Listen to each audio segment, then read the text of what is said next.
اعوذ باللہ من الشیطان الرجیم بسم اللہ الرحمن الرحیم اللہم وفقنا لما تحب وترضى واجعل عاقبۃ امورنا خیرا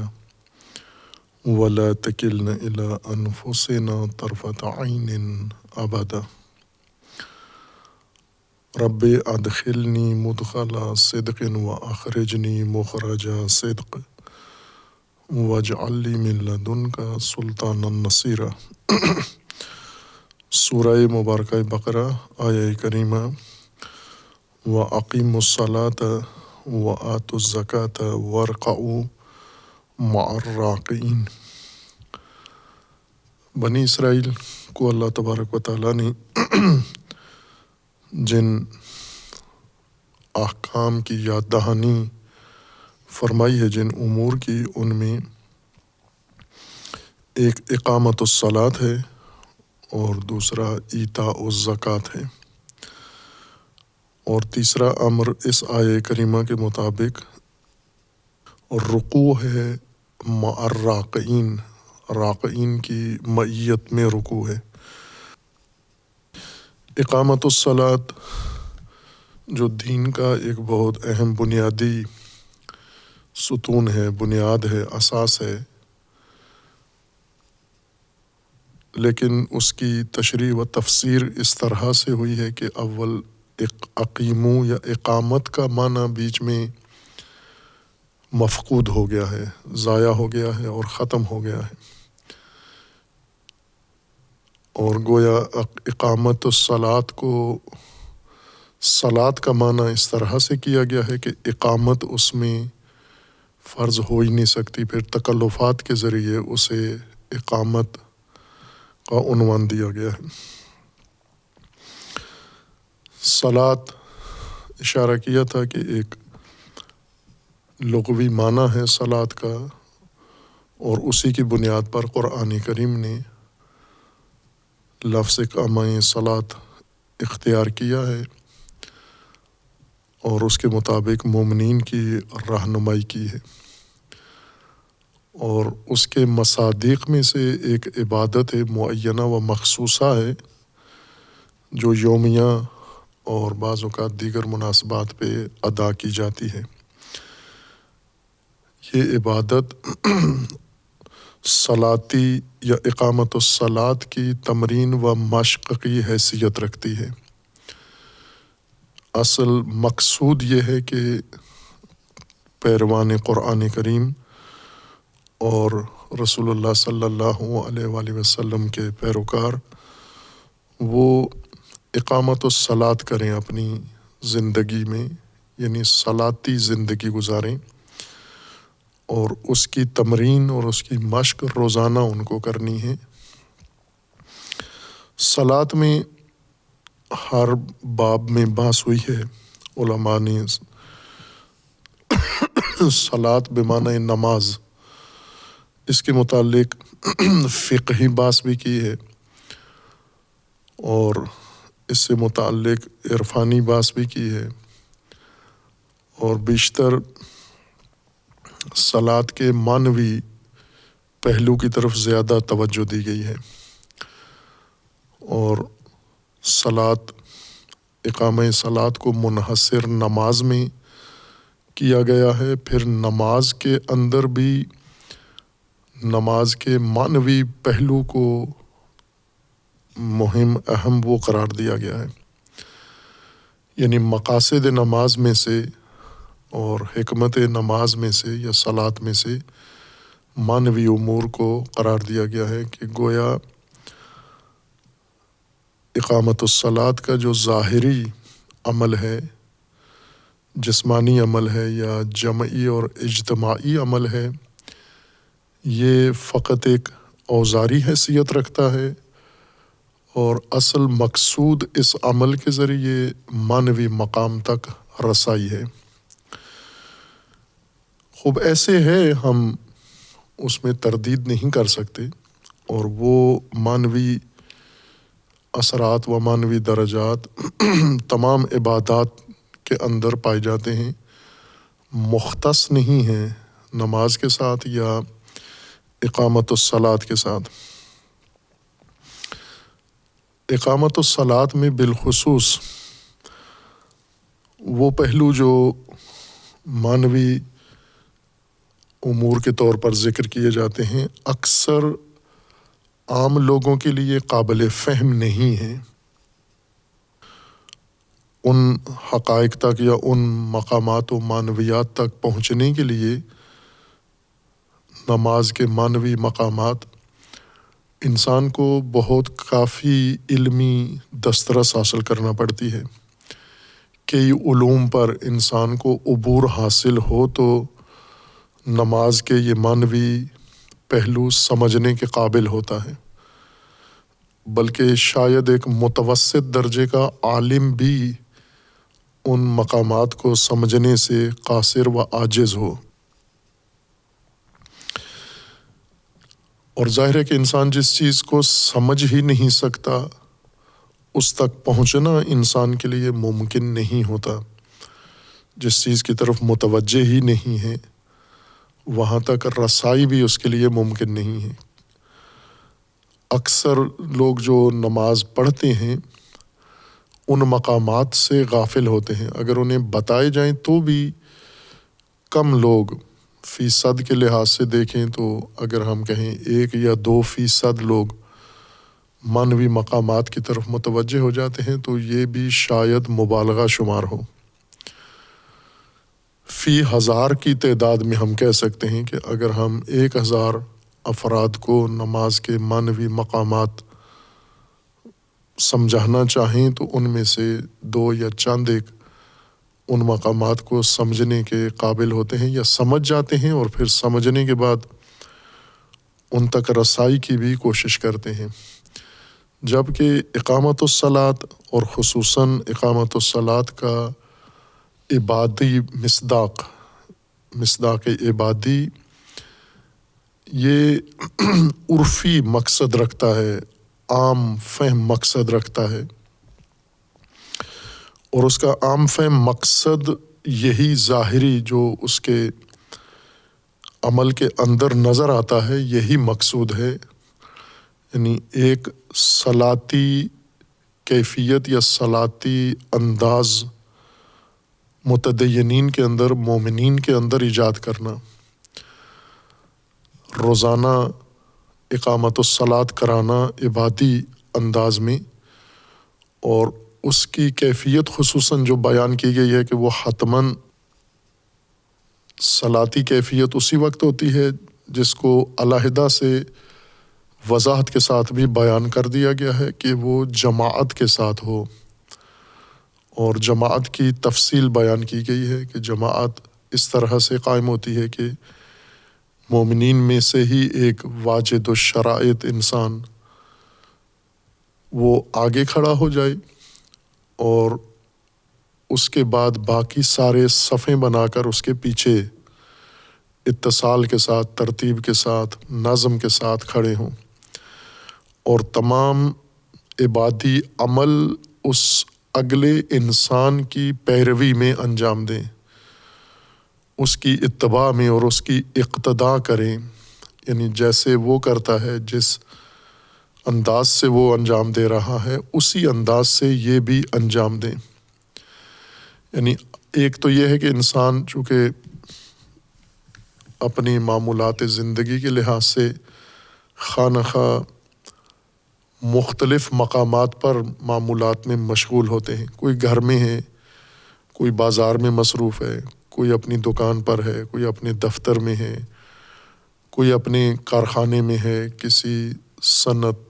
کی مقام پر ہے، کوئی معلم ہے، کوئی متعلم ہے،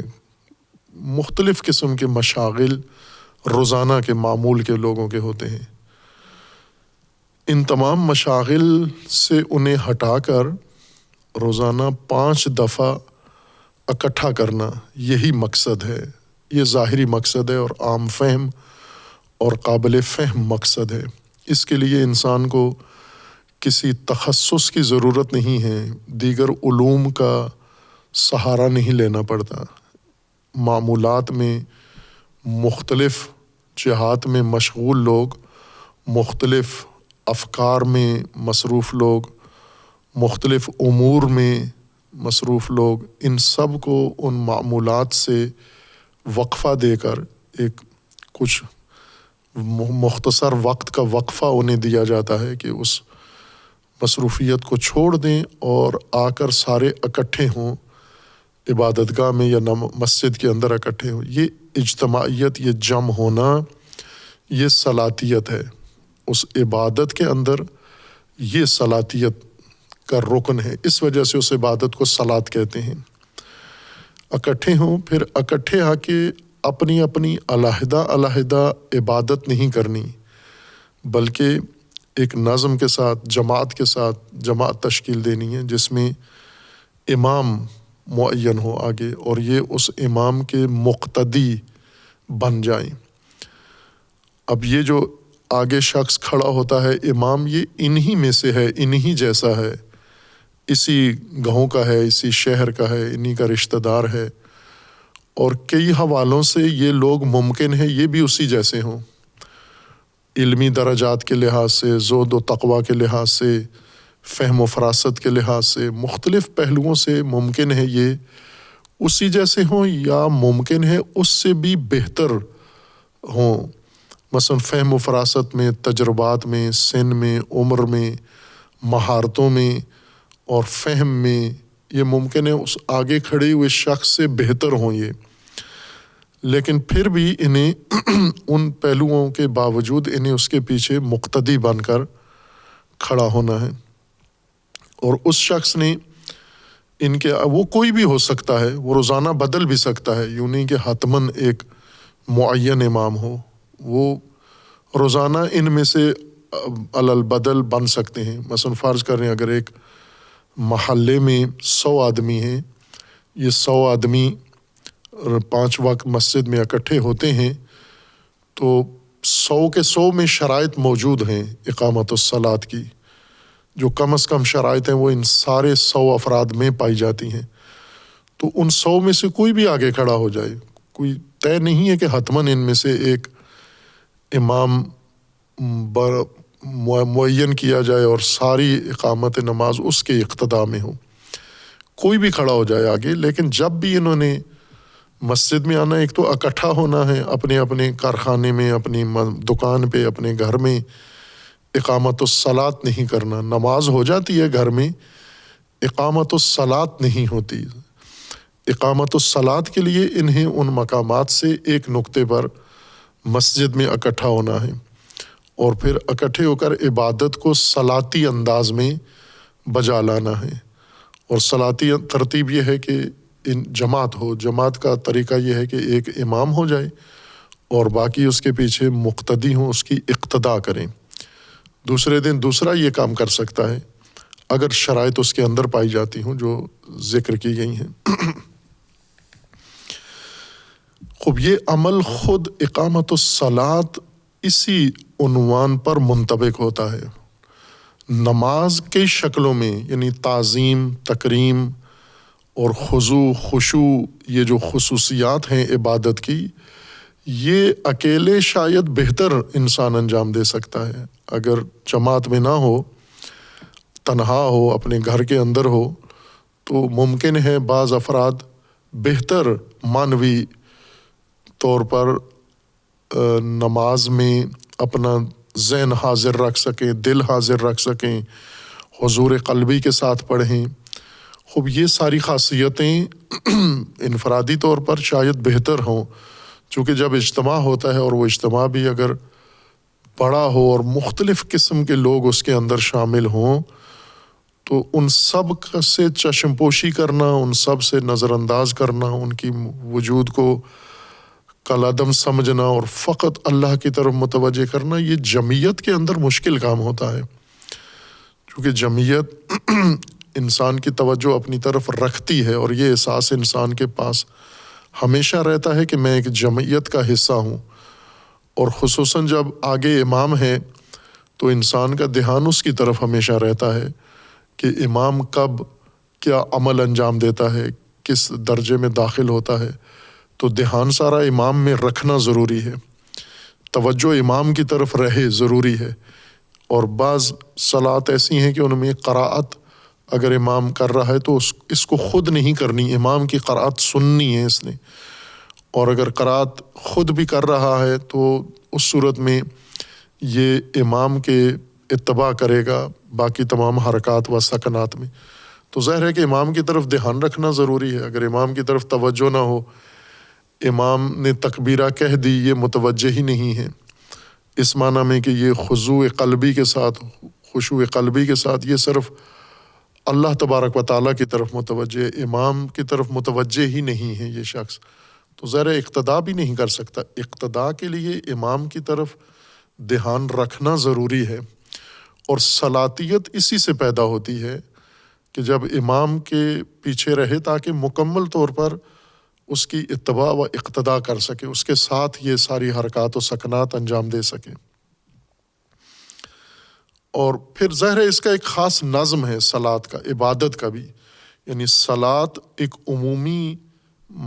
امر ہے جو انسان کے تمام اعمال میں ملحوظ ہو، تمام دینی اعمال میں، تمام غیر دینی اعمال میں بھی صلاتیت ملحوظ رہے۔ اس صلاتیت کی تمرین انسان نماز میں کرتا ہے یا عبادت میں کرتا ہے۔ عبادت کو بھی اس طرح سے اللہ تبارک و تعالیٰ نے ترتیب دیا ہے کہ یہ صلاتیت مزید اس کے اندر پیش رفت ہوتی ہے۔ مثلاً یومیہ صلات ہے، اور پھر جمعہ کی صلات ہے، اور پھر سالانہ صلات ہے۔ یومیہ صلات محدود اجتماعیت سے ہوتی ہے، اس کے لیے حد نہیں ہے کہ کہاں سے افراد داخل ہوں آئیں، لیکن جمعہ کے لیے ایک حد مقرر کر دی ہے کہ چھوٹے چھوٹے اجتماعات نہ ہوں، ہر گلی میں نہ ہو نماز جمعہ، صلاۃ جمعہ۔ صلاۃ جمعہ کے لیے ایک علاقہ معین کر دیا گیا ہے کہ اس یومیہ اجتماع سے تعداد کے لحاظ سے اور علاقے کی وسعت کے لحاظ سے، آبادی کے دائرے کے لحاظ سے تھوڑا بڑا اجتماع ہو، یومیہ والا ہی جمعہ کے دن تکرار نہ ہو، بلکہ یہ صلاتیت جو چھوٹے چھوٹے اجتماعات روزانہ یا چھوٹی چھوٹی صلاتی تمرین روزانہ علیحدہ علیحدہ ہوتی ہے ہر گلی میں، یہ جمعہ کے دن سارے چھوٹے گروہ مل کے ایک بڑے گروہ کی صورت میں انجام دیں۔ اور پھر اسی طرح سال میں 2 دفعہ یہ مرکزی اجتماع ہوں، اور وہ مرکزی اجتماع امام مسلمین، مرکزی امام کی اقتداء میں انجام دیے جائیں۔ یہ ترتیب ہے صلات کی، عبادی صلات کی، یا صلات کے عبادی مصداق کی ترتیب ہے۔ اور اس میں جو ظاہری طور پر یہ صلاتی ڈھانچہ بنایا گیا ہے، یہ ہر ایک کے لیے قابل فہم ہے، اس کو سب سمجھتے ہیں کہ یہ اس کے فوائد ہیں اور یہ اس کے مقاصد ہیں، اور اس کے لیے ہمیں یہاں پر بلایا گیا ہے۔ معنوی مقامات مسلماً موجود ہیں عبادت کے اندر، چونکہ عبادت ہے اور اللہ تبارک و تعالیٰ کی بارگاہ میں ہے تو حتماً اس کے عبادی پہلو ہیں، لیکن وہ عبادی پہلو، معنوی پہلو عام لوگوں کے لیے قابل فہم نہیں ہے۔ جب قابل فہم نہیں ہے تو قابل دسترسی بھی نہیں ہے، چونکہ جس مقام کو انسان سمجھتا نہیں ہے اسے کیسے حاصل کر سکتا ہے۔ مثال کے طور پر ایک الجھن جو عموماً صلات کی تبیین میں، صلات کی تفسیر کی وجہ سے پیش آئی ہے، وہ یہ ہے کہ مثلا صلات میں حضور جسمانی لحاظ رکھا گیا ہے، حضور جسمانی سے صلاتیت قائم ہو جاتی ہے۔ ہر چند قرآن کریم نے حضور جسمانی کو کافی نہیں سمجھا کسی بھی امر کے لیے، یعنی اجتماع، جسمانی اجتماع، بدنی اجتماع کے سارے لوگ جسمانی طور پر اکٹھے ہو جائیں، جسے ہم آج کی محرف اور مخدوش اردو میں کہتے ہیں کہ فزیکل اجتماع۔ یہ جو جسمانی اجتماع ہے یہ اصل مقصود نہیں ہے، چونکہ اس جسمانی اجتماع کو تشکیل دینے کے لیے اس کے پیچھے انسان کی جو ارادے ہیں، جو انسان کی نیتیں ہیں وہ کار فرما ہیں، اور ارادے جسمانی نہیں ہوتے، قلبی ہوتے ہیں۔ یعنی قلبی ارادے سے انسان جسم کو پہنچاتا ہے دوسروں کے ساتھ، لیکن جو ظاہری ڈھانچہ صلات کا، عبادی صلات کا ترتیب دیا گیا ہے وہ حضور جسمانی ہے۔ حضور جسمانی سب کے لیے ممکن ہے، یعنی ایک نو مکلف انسان جو ابھی مکلف ہوا ہے، 15 سال کا ہوا ہے بچہ، اور ایک جو 60 سال کا عبادت گزار ہے، عالم دین ہے، فقیہ ہے، فیلسوف ہے، عارف ہے، جو معنویات اور مقامات باطنی سے آشنا ہے، ایک دیہاتی ہے، ان پڑھ ہے، یہ سب اس کیفیت میں سارے یکساں ہیں حضور جسمانی میں۔ یعنی جسمانی طور پر اس قیام عبادت میں، اقامت عبادت میں سب ایک جیسے حاضر ہو سکتے ہیں، لیکن قلبی طور پر قلبی حضور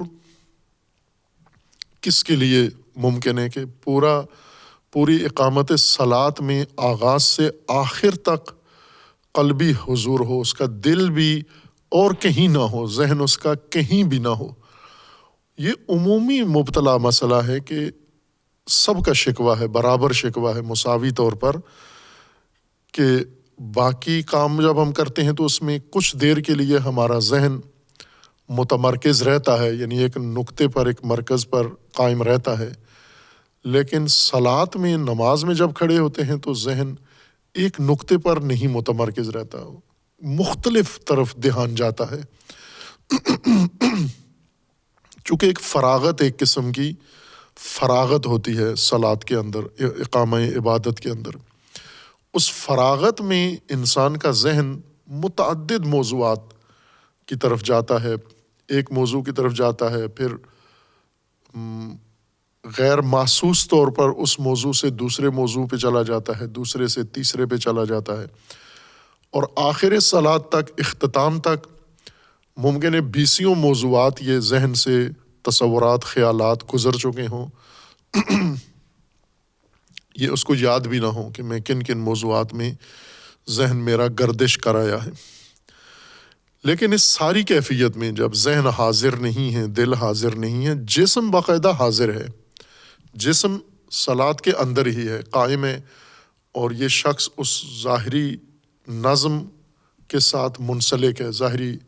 جو چیزیں اس نے فراہم کی ہوئی ہیں، حضور قلبی نہیں ہے۔ تو کیا جو حکمت ہے صلاتی ہونے میں، یعنی عبادت کے صلاتی پہلو میں،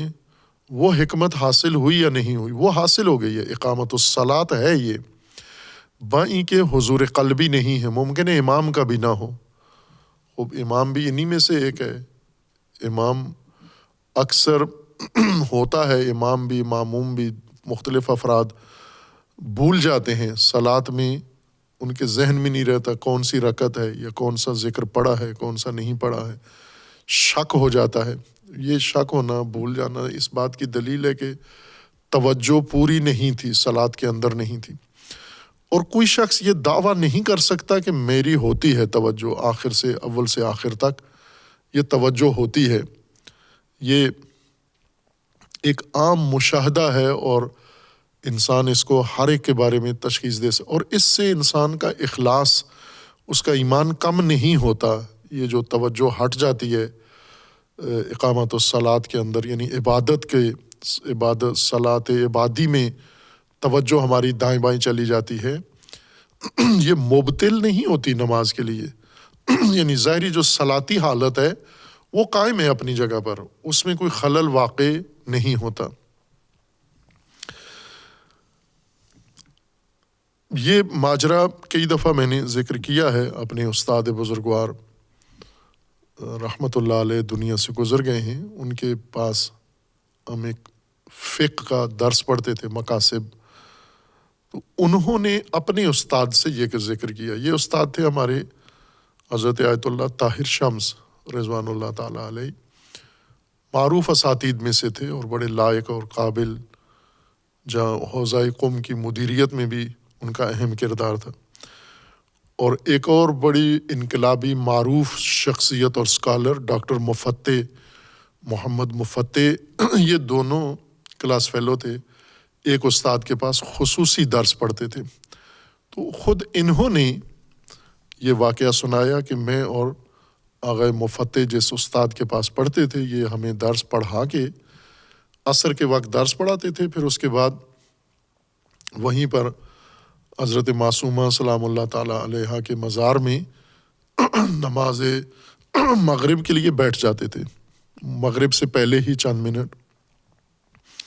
درس ختم کر کے وہاں بیٹھ جاتے تھے۔ انہوں نے وہ نشاندہی بھی کی، وہاں پر بہت ہی معروف تاریخی شخصیت علامہ قطب راوندی کا مزار ہے، اس کے ساتھ ٹیک لگا کے بیٹھ جاتے تھے وہ، اور لوگ زائرین آتے، چونکہ صف نماز کی بچھی ہوتی تھی، کچھ دیر بعد نماز مغرب قائم ہونی تھی حرم میں اور جمعیت زیادہ ہوتی تھی، تو لوگ کبھی کبھار، یہ سید بھی تھے، بزرگ بھی تھے، مسن بھی تھے اور بڑے نورانی تھے، تو لوگ مسائل پوچھنے بھی ان کے پاس آ جاتے تھے۔ تو جو ان کو وقت ملتا تھا درس کے بعد، وہ لوگوں کے شرعی مسائل بھی بتاتے تھے، زائرین جو بھی آ جاتے، عورتیں مرد۔ تو کہا کہ ہم بھی اسی طرح استاد درس پڑھ کے استاد کے ساتھ ہی وہاں بیٹھ جاتے نماز مغرب کے لیے کہ بعد جماعت پڑھیں ہم۔ اس دوران ایک دن یہ اتفاق رونما ہوا کہ ان کے پاس، ہمارے استاد کے پاس ایک شخص آیا اور اس نے آ کر سوال کیا کہ حاج آغا، میرا ایک مسئلہ ہے جو آپ رہنمائی فرمائیں، میں اس میں بہت پریشان ہوں۔ تو انہوں نے پوچھا کیا مسئلہ ہے؟ تو اس نے کہا کہ نماز کے اندر میرا ذہن حاضر نہیں رہتا، دل حاضر نہیں رہتا، حضور قلبی نہیں رہتا، دائیں بائیں نکل جاتا ہے۔ بہت کوشش کرتا ہوں اپنے نفس کو تلقین کر کے، اور کوشش کرتا ہوں کہ آج پوری نماز میں ذہن کو حاضر نماز میں ہی رکھنا ہے، اللہ کی طرف متوجہ ہو جیسے آپ لوگ بتاتے ہیں، لیکن آج تک ایک دفعہ بھی مجھ سے ہو نہیں سکا۔ یہ سوال پوچھتے ہی وہ استاد زار و قطار رونے لگے، آوازیں نکال کے، جیسے کوئی کسی جنازے پہ فریادیں کر کے رو رہا ہوتا ہے، ہائے ہائے کر کے رونے لگے۔ یہ شخص بہت پریشان ہوا اور ہم بھی دیکھ رہے تھے کہ کوئی بات تو اس نے ایسی نہیں کی رونے والی۔ وہ خود بھی بہت حیران تھا کہ میں نے کیا پوچھ لیا کہ اتنی اذیت ہوئی ان کو۔ باہر کے وہ کافی روئے اور احساسی ہو گئے۔ جب تھوڑا سنبھلے تو اس شخص نے معذرت کرنا چاہی کہ میں نے غلطی کر دی ہے، مجھ سے گستاخی ہو گئی ہے، کوئی بے ادبی ہو گئی ہے، آپ کو میں نے دل آزاری کی ہے آپ کی۔ تو انہوں نے فرمایا نہیں، یہ میرے رونے کی یہ وجہ نہیں ہے، رونے کی یہ وجہ ہے کہ یہ جو تو نے پوچھا ہے یہ تو خود میرا درد بھی یہی ہے۔ ساری عمر گزر گئی ہے، 2 رکعت حضور قلب کے ساتھ نہیں پڑھ سکا۔ ظاہر ہے ان کا تو کوئی اور مشغلہ بھی نہیں تھا سوائے عبادت و درس کے، یعنی یہ طبقہ 24 گھنٹے مصروف اسی کام میں رہتا ہے، کسب و کاروبار نہیں کرتے، لین دین تجارت نہیں کرتے، باقی دنیاوی امور سے بہت دور لوگ ہوتے ہیں۔ اور وہ بھی فرما رہے ہیں کہ میرے لیے بھی یہ مشکل ہے، 2 رکعت حضور قلب میں آج تک نہیں پڑھ سکا۔ تو نے تو میری دکھتی رگ چھیڑ دی ہے، میں تو خود اس درد میں مبتلا ہوں، حسرت میں۔ تو مجھ سے پوچھنے آیا ہے کہ میں تجھے رہنمائی کروں جبکہ خود اس میں مبتلا ہوں۔ خوب یہ ہر ایک کی کیفیت ہے۔ ان ہمارے اساتید کے استاد بزرگوار نے بتا دیا اس سوال کرنے والے کو، باقی بتاتے نہیں ہیں، ورنہ مبتلا سارے ہیں، کوئی دعویٰ نہیں کر سکتا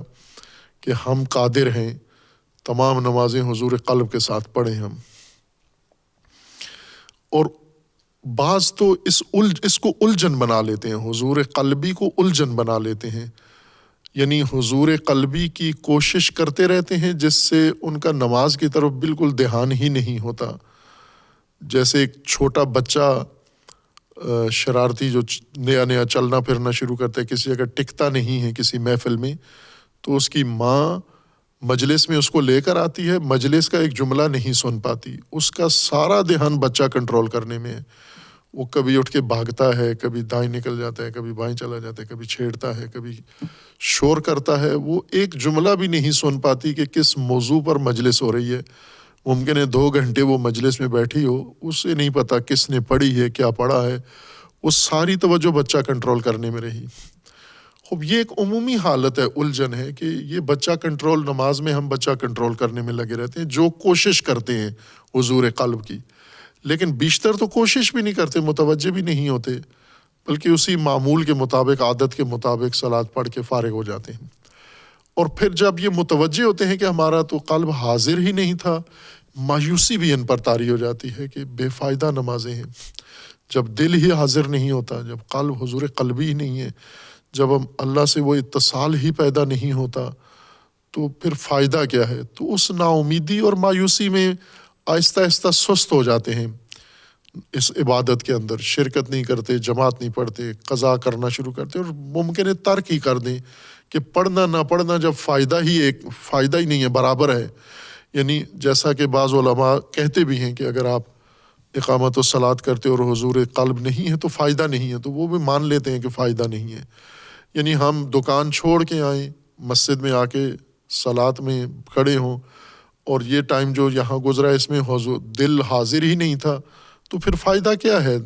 پڑھنے نہ پڑھنے کا کوئی فرق نہیں ہے، برابر ہیں دونوں صورتیں۔ تو بہتر ہے ہم یہ وقت یہاں ضائع نہ کریں، اور اس طرح یہ الجھن آخر کار ان کی یاس و مایوسی و نا امیدی میں تبدیل ہو جاتی ہے۔ اس کو اگر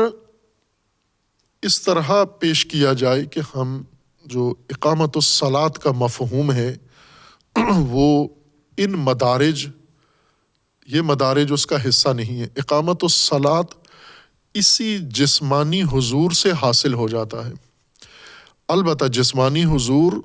قلبی ارادے سے ہی ہوتا ہے۔ دل چاہے تو انسان مسجد میں آتا ہے اور جماعت کا حصہ بنتا ہے، یعنی اس کے پیچھے نیت موجود ہوتی ہے۔ یہ نیت لے کے جب انسان آتا ہے تو یہ نیت کافی ہے، چونکہ اس صلاتیت کا، اجتماعیت کا حصہ بن گیا ہے انسان۔ اور اصل جو مقصود تھا ان سارے لوگوں کو اکٹھا کر کے، جو حالت دین چاہتا ہے، اللہ تبارک و تعالیٰ کا ارادہ ہے کہ ایک ایسی سماجی کیفیت ان کے بنے، ایک ایسی حیت و ماہیت سماج کی بنے جس میں یہ صلاتی عنصر موجود ہو، یعنی یہ سارے مرتبط ہوں ایک مرکزی نقطے کے ساتھ، اس مرکزی نقطے کی اتباع و پیروی کریں، اور اپنی اپنی حد تک جتنی فہم فراست ہے، جتنے ان کے درجات کمالات ہیں، اسی حد تک یہ منسلک رہیں، کوئی فرد اس مجموعے سے باہر نہ ہو، سب اس کا حصہ رہیں۔ یہ اللہ تبارک و تعالیٰ کا مقصود ہے اس اقامت الصلاۃ سے، اور یہ حضور جسمانی سے حاصل ہو جاتا ہے۔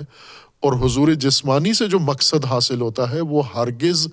کمتر نہیں ہے ان مقاصد سے جو معنوی اور قلبی حضور سے حاصل ہوتے ہیں۔ یعنی اگر قلبی حضور ہو تو نماز گزار یا عبادت گزار اللہ تبارک و تعالیٰ کی بارگاہ میں حاضر ہے اور متصل ہے، فرض کر لیں کہ ایسے ہے۔ اور اگر قلبی حضور نہ ہو تو جسمانی طور پر یہ وہاں اللہ تبارک و تعالیٰ کے دستور کی اطاعت کر رہا ہے۔ یہ خوب یہ جو کیوں آیا ہے مسجد میں، اللہ کا حکم ہے، کس کے سامنے کھڑا ہوا ہے؟ اللہ کی بارگاہ میں۔ سجدہ کس کو کر رہا ہے؟ اللہ کو۔ فرمان کس کا بجا لا رہا ہے؟ اللہ کا۔ تو یہ بھی اللہ ہی کی بارگاہ میں ہے نا۔ یوں تو نہیں ہے کہ یہ مسجد میں آیا ہے کسی اور مقصد کے لیے، اللہ کے علاوہ کسی اور ہدف کے لیے آیا ہے۔ یہ جو حضور جسمانی ہے اس کا، یہ بھی اللہ ہی کی خاطر ہے۔ یعنی اس کو پوچھیں کہ کیوں آئے ہو، کس نے بھیجا ہے، کس کے کہنے پر آئے ہو؟ اللہ کے کہنے پر آئے۔ اور یہ کافی ہے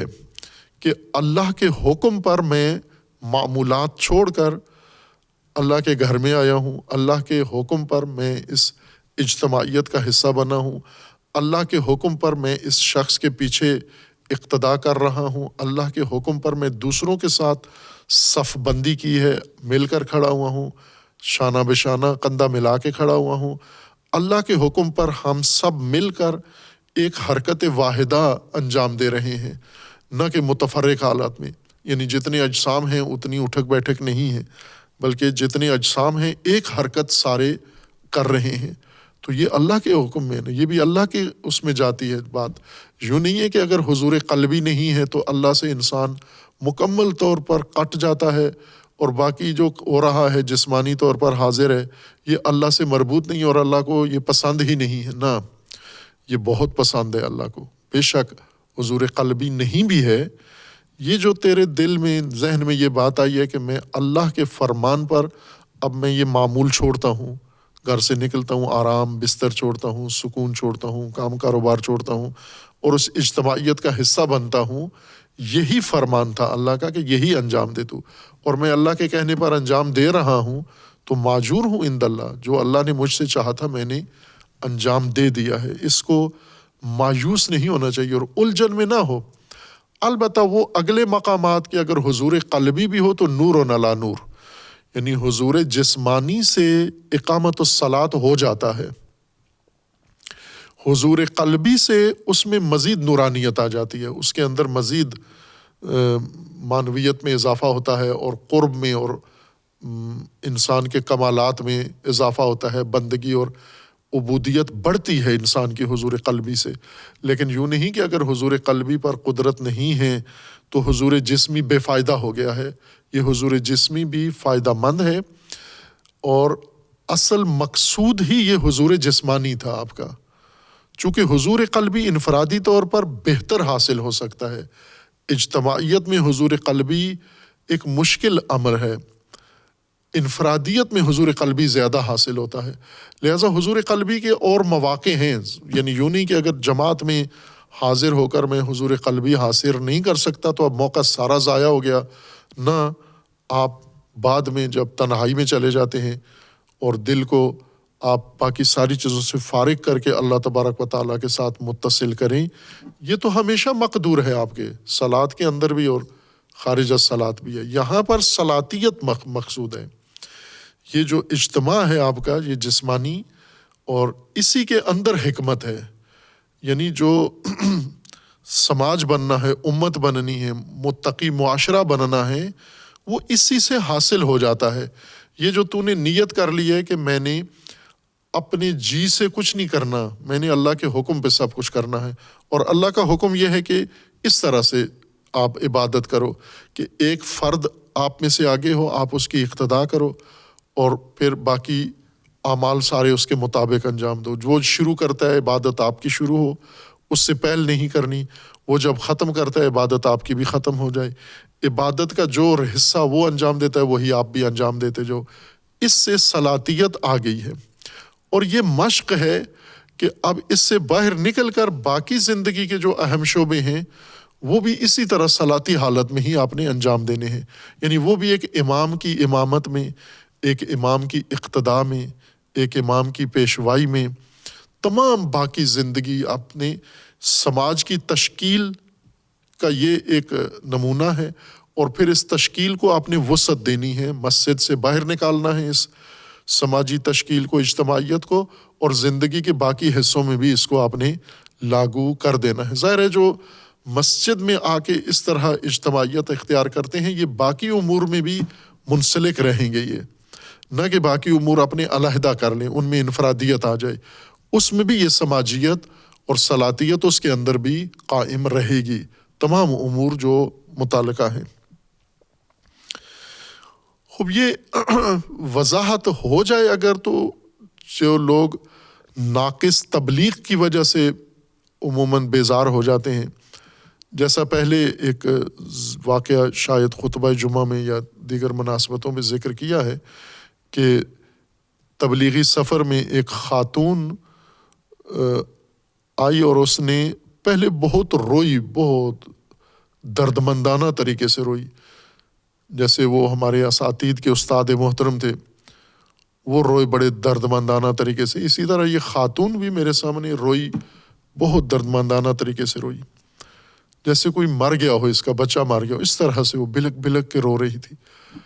اور سنبھل کے جب اس سے پوچھا، کافی دیر لگی اس کو سنبھلنے میں، جب پوچھا ماجرا کیا ہے تو اس نے کہا کہ یہ میرے والدین کی وجہ سے یا جس وجہ سے بھی تھا، میرے اندر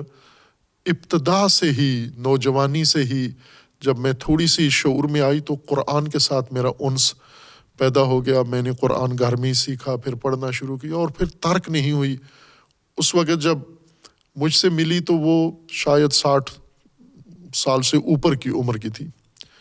محسن خاتون تھی وہ. تو اس نے بتایا میں ساری زندگی قرآن مجھ سے ترک نہیں ہوا. میں دن رات قرآن پڑھتی ہوں اور مجھے بہت سکون ملتا ہے قرآن پڑھتے ہوئے. تو میں نے کہا یہ تو رونے کی بات نہیں ہے، اچھی بات ہے آپ قرآن پڑھتی ہیں. کہا رونے کی بات یہ ہے کہ اس دفعہ محرم میں ایک ذاکرہ آئیں، وہ پڑھی ہوئی تھیں اوضاع علمیہ سے، اور انہوں نے اپنی مجلس میں جب پڑھی تو میں نے کہا مجھے شوق تھا تو میں بھی ان کے پاس چلی گئی اور بتایا مجھے قرآن کا اتنا شوق ہے. تو میں نے انہیں کہا ذرا سنیے میرا قرآن کہ میں کیسے پڑھتی ہوں. تو میں نے تھوڑا سا سنایا تو وہ برہم ہو گئیں، اور بعد میں مجلس بھی اسی پر پڑھی انہوں نے. اور انہوں نے کہا کہ تو اس قرآن پڑھنے سے جیسا تو پڑھتی ہے تو اور کوئی جہنم میں جائے یا نہ جائے تو مسلماً جہنمی ہے، جتنا غلط تو قرآن پڑھتی ہے. تو اس نے کہا کہ کیا غلطی؟ تو اس نے کہا تیرے مخارج ٹھیک نہیں ہیں، ادائیگی حروف کی ٹھیک نہیں ہے. مثلاً جیسے ملتے جلتے الفاظ ہیں، جیسے ضاد ہے، زے ہے، زال ہے، اس میں فرق ہی نہیں ہے تیرا. صاد اور سین ایک جیسا تو تلفظ کرتی ہے، اور اس سے تو قرآن کے معنی ہی بگڑ جاتے ہیں، قرآن درہم برہم ہو جاتا ہے. وہ جو قرآن نہیں پڑھتے، جو قرآن پڑھنا جانتے ہی نہیں ہیں، وہ جہنم میں نہیں جائیں گے. یہ جو سین صاد غلط پڑھتی ہے تو وہ بیچاری اتنی مایوس تھی کہ اب ایک طرف سے ساری عمر کا ساتھ ہے میرا قرآن کے ساتھ، چھوڑ بھی نہیں سکتی، اور دوسری طرف سے رلاتی یہ چیز ہے کہ ساری عمر کی قرآن خوانی میرے کسی کام نہیں آئی، ساری ضائع ہو گئی، اور اب میں سیکھ بھی نہیں سکتی یہ مخارج، عربی ادائیگی. تو میں تو قرآن پڑھتی تھی نجات کے لیے، یہ تو الٹا ہو گیا، قرآن تو مجھے جہنم لے جائے گا. باہر کے وہی افسوس ہوا بہت کہ ناقص تبلیغ، ناقص تفہیم سے کس قدر مایوسی لوگوں کے اندر پیدا ہوتی ہے کہ جب ہم نہ سمجھتے ہوں قرآن کو اور بنیادی معارف کو، تو یہ چھوٹی چھوٹی چیزیں اہمیت دے کر ثانوی چیزوں کو ہم لوگوں کو دین سے باہر کر دیتے ہیں. یہ صلاتی الجھن جو ہے یہ سب کے اس میں مبتلا ہیں کہ ہم جو صلاۃ پڑھتے ہیں یہ تو کل عدم نہ ہونے کے برابر ہے. نہ، جو آپ نے اللہ کے حکم کے مطابق اگر کیا ہے تو بہت بڑا کام کیا ہے آپ نے، اس سے مایوس نہ ہوں، اور جماعت کے ساتھ حاضر ہوئے ہیں اور اپنی زندگی کا وتیرہ بنا لیا ہے. اور یہ جو صلاتیت ہے، جماعت ہے، یہ مسجد اور نماز کے حد تک نہیں ہے. اس جماعتیت نے اور اس صلاتیت کو آپ نے وسعت دی ہے، باقی تمام زندگی کے شعبوں پر بھی اس کو پھیلایا ہے آپ نے. تو اس کا مطلب یہ ہے کہ آپ نے اقامت الصلاۃ کیا ہے،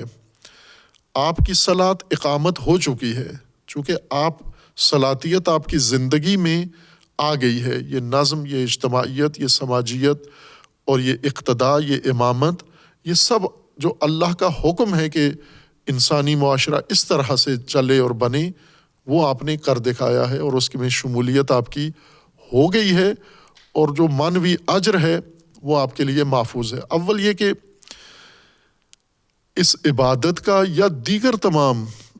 عملی زندگی کا اجر یہیں دنیا میں ہی انسان کو مل جاتا ہے. اجر اخروی اس حقیقت کا نام ہے جو بنتا دنیا میں ہے، ظاہر آخرت میں ہوتا ہے. وہ تمام امارت جو اجر اخروی ہے وہ یہاں تشکیل پاتی ہے، یہیں پر.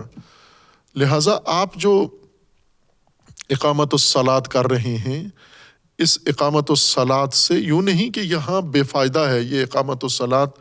میری دنیاوی زندگی سے اس کا کوئی اثر ظاہر نہیں ہو رہا، موت کے بعد نہریں اور حوریں اور دودھ اور فلاں شکلوں میں ملے گا. نہ، یہیں پر ابھی روزانہ کے حساب سے وہ نتیجہ روز کا روز نکل رہا ہے. یہ صلاتیت روزانہ کی بنیاد پر قائم ہو رہی ہے. اس کی مثال لیں، جیسے پہلے بھی مثال دی ہے کہ اگر ایک عام سا جوان، کلنڈرا جوان جب فوج میں بھرتی ہوتا ہے اور اس کی فوجی تربیت شروع ہوتی ہے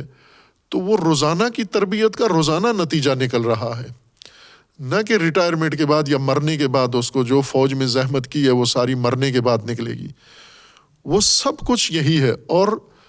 وہ جو تنخواہ ملتی ہے فوجی کو وہ ایک اضافی ہے، فضل ہے، وہ اجر جو اصل اس چیز کا نتیجہ ہے، جو ثواب ہے اصل، وہ خود یہی تربیت حاصل ہو جانا، اس روزانہ کے نظم و تربیت کے نتیجے میں جو نفس میں اور جسم میں تبدیلیاں آ رہی ہیں، یہی اس کا نتیجہ ہے، یہی ثواب ہے اس کا جو آپ کو یہاں مل گیا ہے۔ اس کا بڑا حصہ آخرت میں ظاہر ہو جائے گا آپ پر، نہ یہ کہ یہاں پر وعدہ دیا گیا ہے اور یہاں اجر نہیں ہے، اجر سارا یا معاوضہ سارا آخرت میں ہی انسان کو ملے گا۔ صلاحیت کا اجر اسی دنیا میں ہے، چونکہ سماج یہیں پہ بننا ہے، یہ تشکیلات یہیں پہ ہونی ہے، معاشرہ یہیں پہ بننا ہے، امت یہیں پہ بننی ہے، اور یہ حرکت اجتماعی یہیں دنیا میں ہی انجام پانی ہے۔ مرنے کے بعد تو حرکت ختم ہو گئی، لہٰذا اس کا نتیجہ بھی یہیں پر ہے، یہ صلاحیت روزانہ یہیں پہ نتیجہ دے گی۔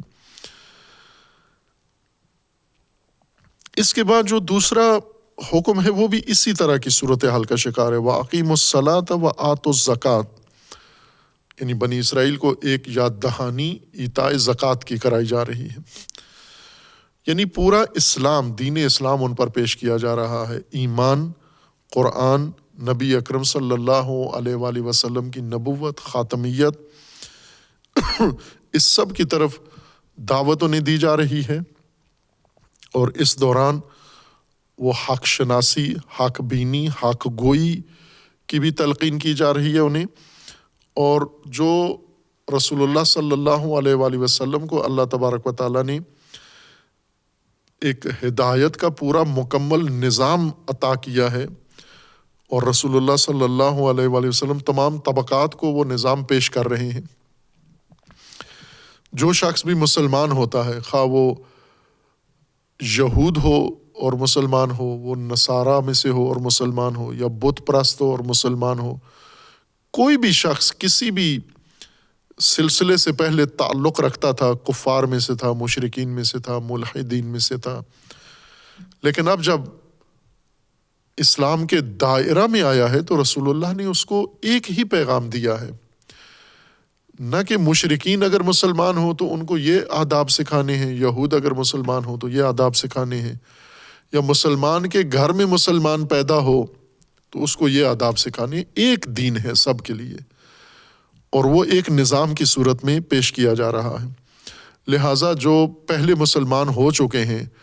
انہیں بھی یہی دین بتایا، اقیموا الصلاۃ وآتوا الزکاۃ، اور یہود کو یا بنی اسرائیل کو بھی یہی پیش کیا جا رہا ہے کہ آپ بھی یہ مکمل نظام اختیار کریں، وَأَقِیمُوا الصَّلَاةَ وَآتُوا الزَّکَاۃَ۔ قرآن کریم نے یہ جوڑ، ایک ترکیب بنائی ہے نظام کی، نظام کے بنیادی اصولوں کی، اور بیشتر آیات کے اندر یہ ثلاثی ترکیب ہے، یعنی سے بودی اور سے پہلو، تین پہلو ترکیب ہے، یہ تین ضلعی ترکیب ہے، ایمان، اقامت الصلاۃ و ایتاء الزکوٰۃ۔ البتہ بعض جگہ پر اس ثلاثی ترکیب کے ساتھ کوئی چوتھی چیز بھی مناسبتوں سے ملحق کی گئی ہے، اور بعض جگہ پر اس ترکیب میں سے دو کا ذکر ہوا ہے، بعض جگہ پر تینوں کا باہم ذکر ہوا ہے، لیکن اس سے کوئی فرق نہیں پڑتا، چونکہ اصل جو قرآن کریم نے بنیادی ترکیب بنائی ہے وہ ان تین چیزوں کی، ایمان، اقامت الصلاۃ اور ایتاء الزکوٰۃ۔ البتہ یہ تینوں ظاہر ہے ابدیت کے بعد ہیں، یعنی ابدیت کے ہی مراحل ہیں اطاعت کے، کہ جب انسان آمادہ ہو جاتا ہے، معبد بن جاتا ہے، سرکشی، معصیت، تمرد چھوڑ دیتا ہے اور ارادہ کر لیتا ہے کہ میں نے اللہ تبارک و تعالیٰ کے نظام کے مطابق زندگی گزارنی ہے، پھر اس کو یہ تین، یہ ثلاثی ترکیب اس کے سامنے رکھی جاتی ہے کہ پہلا مرحلہ ایمان کا ہے، یعنی بھروسہ و اعتماد، یہ اصول ہیں، یہ راستے ہیں، یہ قواعد ہیں، یہ ضوابط ہیں، یہ امور ہیں، ان پر اعتماد کرنا ہے، بھروسہ کرنا ہے، یہ پہلی چیز ہے۔ بھروسہ عملی بھروسہ کرنا ہے، یعنی آپ جو زندگی گزارو گے آپ وہ ان چیزوں پر انحصار کر کے اپنی زندگی کا اعتماد کر کے ان چیزوں پر پھر آپ آگے بڑھو گے۔ مثلا ہم اس کو مسافر کے ساتھ تشبیہ دیں، اور تشبیہ شاید لفظ درست نہ ہو بلکہ حقیقتاً ایسا ہی ہے کہ قرآن کریم نے دینی اس ہدایت کے سفر اور اس پہ چلنے والے کو مسافر ہی فرض کیا ہوا ہے، یعنی یہ بھی ایک سفر ہے حقیقی، نہ کہ فرض ہے بلکہ حقیقی ایک مسافر ہے جو پیدائش سے سفر شروع کرتا ہے ہدایت کا، تکامل کا، اور پھر آخری منزل موت تک ایک مرحلہ اس کا طے کرتا ہے، اور لقاء اللہ تک آخری درجہ اس سفر کا اس کو درپیش ہے۔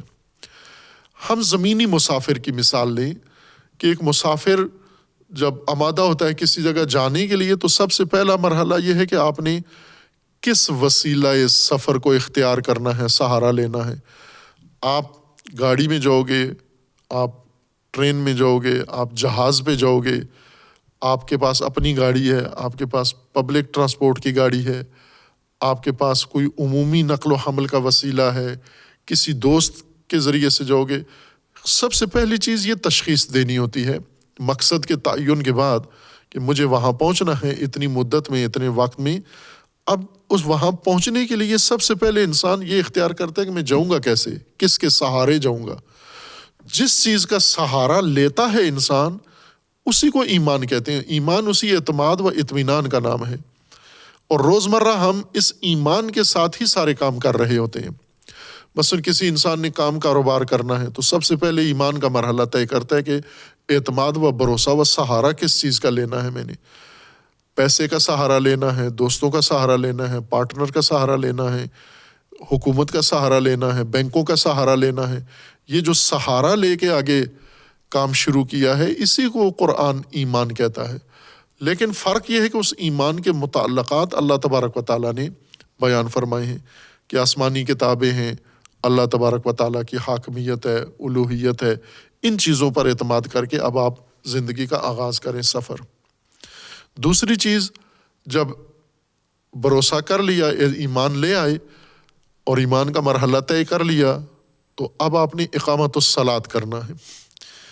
اور تیسری چیز ایتاء الزکوٰۃ ہے۔ ایتاء الزکوٰۃ بھی اقامت الصلاۃ جیسا ہی اس کا حال ہوا ہے۔ ایتاء الزکوٰۃ کا ترجمہ و تفسیر تمام مذاہب و مسالک اور فرقوں کے اندر ایک ہی ہوئی ہے، اور وہ مال سے، اپنے اموال میں سے، معین اموال میں سے کچھ حصہ نکالنا، حکم شرعی کے مطابق اس کو زکوٰۃ کہتے ہیں۔ عشر نکال دینا یہ زکوٰۃ ہے، یا معین چیزیں ہیں کہ ان غلات میں سے آپ نے گندم، جو، کشمش، کھجور میں سے اگر اس کا نصاب اتنا ہو، مقدار، اتنی مقدار میں یہ غلہ آپ کے پاس اکٹھا ہو جائے تو اتنی مقدار نکال دینا یہ زکوٰۃ ہے۔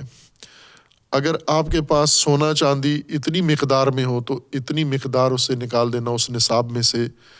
یہ زکوٰۃ ہے۔ اسی طرح اگر آپ کے پاس حیوانات ہیں، بھیڑ بکریاں ہیں، گائے ہیں، اونٹ ہیں، تو آپ نے اتنی مقدار ان میں سے، اور ان کی بھی شرائط ہیں کہ وہ چرتے ہوں، نہ چرتے ہوں، کھاتے ہوں، باڑے کے اندر ہوں، پالتو ہوں، ان کو کیسے آپ سنبھال رہے ہوں، وہ ساری اگر شرائط ہیں۔ چرنے والے اگر جانور آپ کے پاس ہیں جو چراگاہوں میں جا کر چرتے ہیں اور آپ الگ سے انہیں گھر میں کچھ نہیں کھلاتے باندھ کے، تو اتنی تعداد میں اگر اونٹ ہو تو اتنی اونٹوں کے اوپر ایک اونٹ نکالنا ہے، اتنی مقدار میں گائے ہوں تو یہ نکالنا ہے، اتنی مقدار میں آپ کے پاس بھیڑ بکریاں ہوں تو یہ نکالنا ہے۔ یہ اموال ہیں آپ کے، ان اموال میں سے معین نصاب میں سے اتنی مقدار نکالنا، یہ زکوٰۃ دینا ہے۔ یہ سب نے اس کا یہ معنی کیا۔ جیسے اقامت الصلاۃ کا مطلب نماز ہے، یعنی عبادت معینہ، اور عرض کیا تھا کہ اقامت الصلاۃ کا ایک وسیع معنی ہے، عمومی معنی ہے، اس کے مصادیق میں سے ایک عبادت ہے۔ عبادت، صلاتی عبادت اس کے مصادیق میں سے ہے، اقامت الصلاۃ میں سے۔ اور اس مصداق کا بھی حکم قرآن میں آیا ہے، یعنی بہت ساری آیات اس مصداق کے بارے میں ہیں، باوجود اس کے کہ ان میں اقامت الصلاۃ ہوا ہے، عنوان عام استعمال ہوا ہے، لیکن مقصود یہی فرد ہے وہاں پر، اور اس کے احکام بیان ہوئے ہیں، جیسے یا ایھا الذین آمنوا اذا قمتم الی الصلاۃ، جب آپ اٹھو نماز کے لیے ارادہ کرو تو فاغسلوا وجوہکم، یہاں پر صلاۃ سے مراد یہی عبادی فرد ہے، مصداق مراد ہے، چونکہ قرینہ موجود ہے، قرینے نے معین کر دیا ہے کہ اقامت الصلاۃ سے عبادی صلاۃ مقصود ہے۔ اسی طرح ایتاء الزکوٰۃ بھی ایک عام وسیع مفہوم ہے، اور اس کے مصادیق میں سے مقدار معین مال نکالنا اپنے اموال میں سے، یہ بھی زکوٰۃ کے مصادیق میں سے ہے، نہ کہ یہ زکوٰۃ کا معنی ہے، بلکہ بعض نے اس کو معنی کے طور پر لکھا ہے۔ زکوٰۃ کس کو کہتے ہیں؟ اپنے مال میں سے مقررہ شرعی مقدار نکالنے کو زکوٰۃ کہتے ہیں۔ یہ عموماً اس کو معنی کے طور پر بیان کیا جاتا ہے، یہ تو کسی لغت میں مال نکالنا زکوٰۃ معنی نہیں ہے زکوٰۃ کا۔ اور پھر جیسا اقامت الصلاۃ میں عرض کیا تھا کہ یہ وہ الفاظ ہیں جو قرآن کے نزول سے پہلے عرب اپنی بول چال میں استعمال کرتے تھے، ایتاء کا لفظ بھی استعمال کرتے تھے، عطا، آتو، اور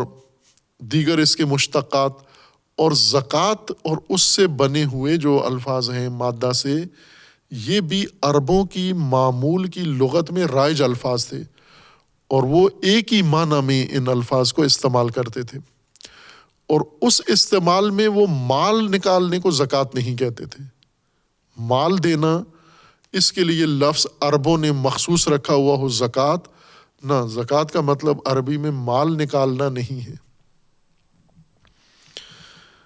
بلکہ یہ مصادیق میں سے ہے۔ زکوٰۃ کا معنی، لغوی معنی علیحدہ ہے، قرآن کی اصطلاح بھی علیحدہ ہے، اس کے مصادیق میں سے مال نکالنا، اپنے اموال میں سے مال نکالنا ایک مصداق ہے، اس عمل کو بھی زکوٰۃ کہا گیا ہے۔ اگر لغات کی طرف رجوع کریں، ایک ادنیٰ طالب علم کو بھی یہ معنی معلوم ہوتا ہے کہ لفظ زکوٰۃ یہ بھی عربی مادہ رکھتا ہے، زے کاف واو، زکوا، زے کاف رے، زے اخت رے، وہ رے جس کے اوپر نقطہ ہو، جیسے زے اردو میں کہتے ہیں نام اس کا زے ہے، عربی نام اس کا زا ہے، تلفظ اس کا زا ہے، زے کے ساتھ تلفظ کرتے ہیں آواز اس کی، اور پھر کاف ہے، کاف کتاب والا، اور پھر آگے واو ہے۔ یہ 3 حرف، یہ اس کا اصل بنیاد ہیں، 3 حرف۔ ان 3 حرف کا ایک اپنا معنی ہے، زکوا یا زکو، جو بھی اس کو مصدر بنا کر تلفظ کریں، یا فعل کی صورت میں زکوا کہیں اس کو سمجھانے کے لیے، ورنہ مادہ حرف ہے۔ ان حروف کو مختلف اوزان میں، قوالب میں ڈالیں تو مختلف الفاظ اس سے بنتے جاتے ہیں، اور یہ تمام ترکیبات قرآن کریم نے مختلف شکلوں کے زکوٰۃ سے، یعنی ان 3 حرفوں سے بنے ہوئے الفاظ استعمال کیے ہیں اصطلاح کے مطابق، یعنی مشتقات سارے قرآن نے یا اکثر قرآن کریم نے استعمال کیے ہیں۔ معنی کیا ہے اس زکوا کا؟ معنی مال نکالنا نہیں ہے، قطعاً یہ معنی نہیں ہے مال نکالنا عربی لغت میں، نہ قرآن سے پہلے والی لغت میں، نہ قرآن کی لغت میں، اور نہ قرآن سے بعد کی لغت میں۔ آج تک وہ معنی جو قدیم عربی میں تھا، آج تک وہی معنی ہے زکوا کا۔ اور زکوا کا مطلب ہوتا ہے، جس طرح اکثر اہل لغت نے بھی اس کو ذکر کیا ہے، وہ ہے نمو، رشد، کسی چیز کو پالنا، پوسنا، بڑھانا، اس چیز میں اضافہ کرنا۔ اضافہ البتہ اس کی اپنے وجود میں اضافہ ہو، نہ کہ اس جیسی دوسری چیز ہو۔ مثلا زکوا کا صحیح معنی اگر ہم سمجھیں عربی لغت میں، زکوا کس کو کہتے ہیں؟ جیسے پودا ہے، یہ پودا جب گاڑا جاتا ہے، بیج مثلاً، اس بیج سے پودا نکل رہا ہے، اس عمل کو زکاوا کہتے ہیں۔ یعنی یہ پودے، بیج کے اندر سے پودے کا نکلنا، اس کے لیے مخصوص لفظ ہے نبت، نبات ہے، یعنی بیج سے پودا نکلنا یہ نبت ہے۔ زمین جو چیز بیجوں سے نکال کے باہر نکال دیتی ہے کونپل، اس کو نبت کہتے ہیں، اس لیے پودوں کو نباتات کہتے ہیں۔ اور یہ عمل انبات ہے، زمین کا بیج سے، بیج کے اندر موجود صلاحیت، قابلیت، استعداد جو پودے کی ہے، زمین اس کو کھول کے اپنے کیمیاوی عمل سے اور اس کو باہر نکال دیتی ہے، یہ انبات ہے۔ انبات اس وجہ سے کہتے ہیں کہ زمین اندر چھپی ہوئی دھسی ہوئی چیز کو باہر نکال دیتی ہے۔ اب یہ جو چیز نکلی ہے، یہ کونپل معمولی سا ایک سبز سا تنکا سا سوئی ایک باہر آئی ہے۔ اب اس کا روز اگر ہم جائزہ لیں تو روزانہ اس میں اضافہ ہوتا جا رہا ہے، بڑھتی جا رہی ہے، پرورش اس کی ہو رہی ہے، اس کا قد بڑھ رہا ہے، اس کا پتے بڑھ رہے ہیں، اس کی شاخیں بڑھ رہی ہیں، اور ایک مختصر مدت میں یہ ایک درخت بن جاتی ہے۔ یہی چیز، یہی کونپل جو سوئی معمولی سی نکلی تھی، یہ بڑھنا، اس کا پنپنا، اس کا رشد کرنا، اس کا نمو کرنا، اس کو عربی اصطلاح میں زکاوا کہتے ہیں، جس سے زکوٰۃ کا لفظ بنا ہے۔ زکوٰۃ یعنی پرورش، اسی شے کی پرورش جو شے وجود میں آئی ہے، اسی کی پرورش، اسی میں اضافہ، اسی کی بڑھوتری، اسی کو پالنا اور اس کو بالیدہ کر کے ایک درجے تک پہنچا دینا، یہ معنی ہے، اصل لغوی معنی ہے۔ عرب اس معنی میں اس کو استعمال کرتے تھے۔ پودے اگتے ہیں جب، تو یہ بڑھتے ہیں، بعض انسان کی نگہداری میں بڑھتے ہیں، بعض طبعی طور پر بارشوں سے اور ہواؤں سے اور روشنی سے بڑھتے ہیں، لیکن جو بھی بڑھ رہا ہو، اصل میں یہ پودا، اس کا تزکیہ ہو رہا ہے، یعنی اس کا پرورش ہو رہی ہے، اس کی نمو ہو رہی ہے۔ اور نمو جس طرح ہم اصطلاحات میں بھی ہے اور لغت میں بھی ایک ہی معنی میں ہے لفظ نمو۔ مثلا موجودات کو، مخلوقات کو عموماً کہا جاتا ہے کہ کچھ نامیاتی چیزیں ہیں، نامی ہے، یہ وجود نامی ہے۔ عام اردو میں بھی یہ لفظ استعمال ہوتا ہے، نامیاتی۔ کچھ اور قسم کی مخلوقات، کچھ اور قسم کے اجسام کے مقابلے میں انہیں نامیاتی موجود کہا جاتا ہے۔ نامیاتی یعنی نمو کرنے والے، جن کے اندر ہی ایک خاصیت ہے نمو کی۔ بس خاک میں نمو نہیں ہے، پتھر میں نمو نہیں ہے، دھاتوں میں نمو نہیں ہے، لیکن پودوں میں نمو ہے، اور جانداروں میں نمو ہے، حیوانات میں نمو ہے، انسان میں نمو ہے۔ یہ جو نمو پاتے ہیں، نمو کی اصطلاح یہ ہے کہ نمو سے مراد یعنی وہ اجسام، وہ موجودات جو طبعی طور پر ان کے جسم کے تینوں پہلو ایک تناسب کے ساتھ بڑھتے رہتے ہیں۔ تین پہلو یعنی ان کا طول، ان کا عرض اور ان کی گہرائی، عمق، ان کا طول، عرض اور عمق، یہ ایک تناسب کے ساتھ بڑھتے رہتے ہیں۔ اس کو نمو کہتے ہیں۔ اگر کسی چیز کا ایک ہی پہلو بڑھ رہا ہو، اس کو نمو نہیں کہتے۔ مثلا جیسے صنعت میں ہوتا ہے کہ سریا بناتے ہیں لوہا پگھلا کے، تو ایک لمبائی صرف اس کی بڑھتی رہتی ہے، یا ایک دوسری چیز ہے اس کی چوڑائی بڑھتی رہتی ہے، یا انسان بسا اوقات یا جانور موٹا ہوتا رہتا ہے۔ یہ موٹا ہونا نمو نہیں ہے۔ نمو کہتے ہیں تین پہلو، جسم کے تین بنیادی طبعی پہلو ہیں۔ ایک طول ہوتا ہے جسم کا، دوسرا عرض ہوتا ہے یعنی لمبائی چوڑائی، اور گہرائی۔ یہ تینوں تناسب کے ساتھ، طول کو جتنا بڑھنا چاہیے اتنا بڑھ رہا ہے،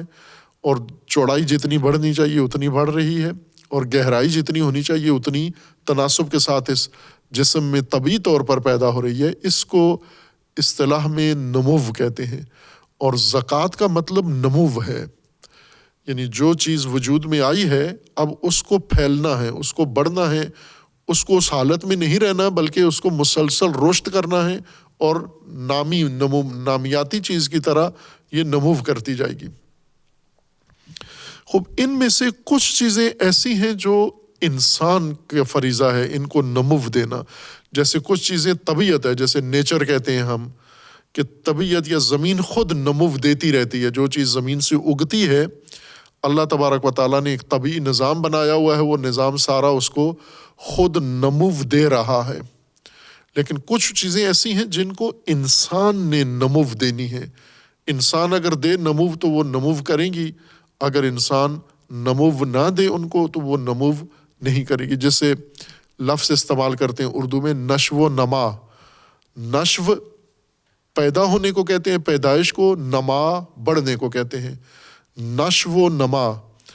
نش یعنی انشاء سے ہے، پیدا ہونے کو پیدائش کو کہتے ہیں، اور نمو پیدا ہونے کے بعد پنپنے کو، پھلنے پھولنے کو اور بڑھنے کو کہتے ہیں. یہ نشو و نما انسان کے ہاتھوں سے جس چیز کو ملے وہ علیحدہ چیزیں ہیں. کچھ طبیعت کے ذمہ ہیں، نیچر کے ذمہ ہیں، اور کچھ انسان کے ارادے اور انسان کے عمل اور انسان کی تدبیر سے کچھ چیزوں کو نمو ملنی ہے. جو چیزیں طبعی طور پر ہیں وہ انسان کے ذمہ نہیں ہیں، وہ بھی زکوٰۃ ہی ہو رہی ہے. مثلا زمین جتنی چیزیں اگا رہی ہے، تزکیہ کر رہی ہے، وہ سارا زمین کی زکوٰۃ ہے جو نکال کے باہر بڑھا رہی ہے. انسان کا جو عمل ہے وہ مثلا اعراب بھی انسان کے عمل کو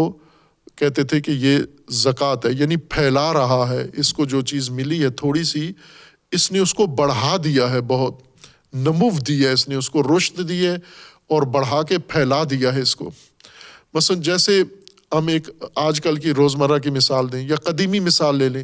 کہ کسی انسان نے ایک بکری خریدی تھی، پھر اس بکری کو اس نے پالا پوسا، حفاظت کی، اور آج اسی بکری سے ایک پورا ریوڑ ہے اس کے پاس. یا کسی انسان کو آپ نے 1 کلو بیج دیا تھا، آج اس کے پاس ٹنوں اور منوں کے حساب سے غلہ موجود ہے. اسی طرح کسی انسان کو چھوٹی سی جگہ دی تھی، اس نے محنت کر کے وہاں پر اس کو پھیلا کے ایک بڑا رقبہ آباد کر دیا ہے. کوئی چیز جو چھوٹے پیمانے سے انسان کے سپرد کی گئی ہو اور انسان نے اسے محنت کر کے بڑھا کے عروج و کمال تک اور وسعت دے دی ہو، اس کو زکوٰۃ کہتے ہیں یا تزکیہ کہتے ہیں. یہ عمل ہے. زکوٰۃ اس مادے کے لیے عرب استعمال کرتے ہیں. جب انسان، ویسے طبیعت بھی کرتی ہے تزکیہ، لیکن انسان جن چیزوں کا تزکیہ کرتا ہے وہ مختلف امور ہیں جو انسان کے سپرد ہوں. جیسے اپنی شخصیت کی پرورش.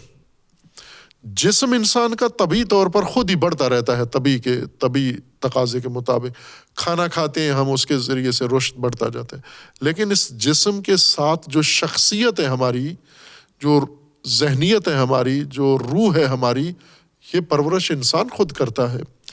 اس روح کو، شخصیت کو اپنے اندر بڑھانا یہ تزکیہ ہے. جس طرح قرآن کریم کی آیت بھی ہے نفس کے بارے میں، وَنَفْسٍ وَمَا سَوَّاهَا فَأَلْهَمَهَا فُجُورَهَا وَتَقْوَاهَا قَدْ خَابَ مَنْ دَسَّاهَا وَقَدْ أَفْلَحَ مَنْ زَكَّاهَا وَقَدْ خَابَ مَنْ دَسَّاهَا. یہ نفس کے بارے میں ہو رہی ہے کہ نفس اللہ نے اس کو دے دیا. قد افلح من زکاہا، جس نے اس نفس کو تزکیہ کیا وہ فلاح پا گیا، اور جس نے اس کو دفن کر دیا، ختم کر دیا، دساہا، دفنا دیا، پرورش نہیں دی، وہ تباہ ہو گیا، وہ ہلاک ہو گیا. تو ایک چیز جو زکوٰۃ کی انسان کے اندر ہے وہ انسان کی اپنی شخصیت ہے. اور پھر دوسری چیزیں جو سماجی امور ہیں انسان کے، کہ اپنے سماج کو انسان نے ایک نقطے سے اس کو آغاز کر کے پھر اس کو نمو دینی ہے، پھیلانا ہے. یہ زکوٰۃ ہے. مثلا کسی انسان کو آپ 1 کنال جگہ اس کے حوالے کریں اور وہ اس جگہ کو محنت کر کے، کوشش کر کے اور ایکڑوں میں اس کو تبدیل کر دے، یہ دراصل اس نے تزکیہ کیا ہے، یہ زکوٰۃ ہے. اس نے رشد دی ہے اس چیز کو. اور یہ ہر سطح پہ ایک عمومی معنی ہے. اس میں سے ایک مصداق اس کا مال بڑھانا ہے. انسان کا مال بڑھانا، اپنا مال کو بڑھوتری دینا، پھیلانا، نمو دینا، اس کو بھی زکوٰۃ کہا گیا ہے. یعنی مال بڑھانے کے لیے اپنے، یعنی معمول میں یہ ہوتا ہے کہ اگر اپنے مال میں اضافہ کریں کوئی چیز تو اس کو کہتے ہیں مال بڑھ گیا ہے، اور مال سے کچھ نکالیں تو کہتے ہیں گھٹ گیا ہے. قرآن نے اس کے الٹ دونوں اصطلاحیں استعمال کی ہیں. ربا کو کہا ہے یہ نقصان ہے، اس سے مال کم ہوتا ہے، اور زکوٰۃ مال ادا کرنے سے مال بڑھتا ہے۔ اس کو بعد میں وضاحت کریں گے کہ قرآن کی اصطلاح اس معمول کے تصور سے مختلف کیوں ہو گئی ہے۔ کیا قرآن نے اپنی الگ اصطلاح بنائی ہے یا واقعاً ایسے ہوتا ہے کہ ربا سے کمی آتی ہے اور زکوٰۃ سے اضافہ ہوتا ہے؟ یہ بعد میں بیان کریں گے۔ صلی اللہ علی محمد وآلہ الطاہرین۔